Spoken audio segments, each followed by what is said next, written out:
2027ஆம் ஆண்டு நிலவரப்படி அவற்றின் தொழில்நுட்ப திறன்கள், தெளிவுத்திறன், உணர்திறன் மற்றும் அறிவியல் தாக்கத்தின் அடிப்படையில் முதல் 10 மிகவும் சக்தி வாய்ந்த விண்வெளி தொலைநோக்கிகள். 1. ஜேம்ஸ் வெப் விண்வெளி தொலைநோக்கி JWST தொடங்கப்பட்டது. 2021 நாசா ESA CSA சிறப்பு அகச்சிவப்பு சிறப்பம்சங்கள். ஆரம்பகால பிரபஞ்சம், விண்மீன் திரள்கள் மற்றும் வெளிப்புற கோள்களை கண்காணிக்க 13.5 பில்லியன் ஆண்டுகளுக்கும் மேலாக பின்னோக்கிச் செல்ல முடியும். 2. ஹப்பிள் விண்வெளி தொலைநோக்கி தொடங்கப்பட்டது. 1990 நாசா ESA சிறப்பு காணக்கூடிய UV அருகிலுள்ள அகச்சிவப்பு சிறப்பம்சங்கள். பிரபஞ்சத்தின் விரிவாக்கம் பற்றிய ஆழமான புலப்படங்கள் மற்றும் கண்டுபிடிப்புகளுடன் புரட்சிகரமான நவீன வானியல். 3. சூரிய மற்றும் ஹீலியோஸ்பெரிக் ஆய்வகம் SOHO தொடங்கப்பட்டது. 1995 நாசா ESA சிறப்பு சூரியன் மற்றும் சூரிய காற்று கண்காணிப்பு சிறப்பம்சங்கள்.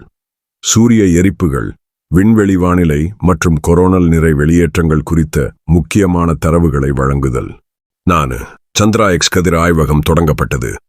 1999 நாசா சிறப்பு எக்ஸ் கதிர் சிறப்பு விண்மீன் கூட்டங்களில் கருந்துளைகள், சூப்பர்னோவாக்கள் மற்றும் சூடான வாயுவை விதிவிலக்கான துல்லியத்துடன் கவனிக்கிறது. 5. ஃபெர்மி காமா கதிர் விண்வெளி தொலைநோக்கி தொடங்கப்பட்டது. 2008 நாசா சிறப்பு காமா கதிர்கள் சிறப்பு பல்சர்கள், காமா கதிர் வெடிப்புகள் மற்றும் செயலில் உள்ள விண்மீன் கருக்கள் பற்றிய ஆய்வு. 6. ஸ்பிட்சர் விண்வெளி தொலைநோக்கி ஓய்வு பெற்றது. 2020 தொடங்கப்பட்டது. 2003 நாசா சிறப்பு அகச்சிவப்பு சிறப்பு அகச்சிவப்பு சிறப்பு அகச்சிவப்பில் கண்டறியப்பட்ட வெளிக்கோள்கள் மற்றும் ஆரம்பகால விண்மீன் உருவாக்கம் வாழக்கூடிய உலகங்களை தேடுவதில் முக்கியமானது. 7.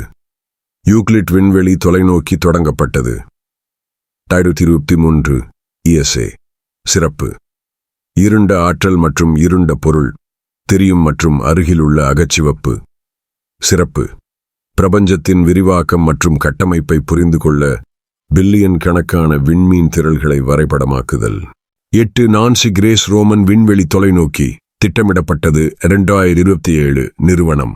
நாசா சிறப்பு பரந்த புல் அகச்சிவப்பு ஆய்வுகள் சிறப்பு பெரிய அளவில் இருண்ட ஆற்றல், வெளிக்கோள்கள் மற்றும் அண்ட அமைப்பை படிக்க வடிவமைக்கப்பட்டது. 9. ஸ்பெக்டர் RG ஈரோசைட்டா கருவியுடன் தொடங்கப்பட்டது. 2019 ரோஸ்காஸ்மோஸ் DLR சிறப்பு எக்ஸ் கதிர்கள் சிறப்பம்சங்கள். கருந்துளைகள் மற்றும் விண்மீன் கூட்டங்களை கண்டறிய எக்ஸ் கதிர்களில் முழுவானத்தையும் வரைபடமாக்குதல். 10. காயா விண்வெளி ஆய்வகம் தொடங்கப்பட்டது. 2023 ESA சிறப்பு வானியல் அளவியல், நட்சத்திரங்களின் நிலைகள் மற்றும் இயக்கங்களை அளவிடுதல். சிறப்பம்சங்கள். நமது விண்மீன் மண்டலத்தில் உள்ள 1.5 பில்லியனுக்கும் அதிகமான நட்சத்திரங்களின் மிகவும் துல்லியமான 3D வரைபடத்தை உருவாக்கியது.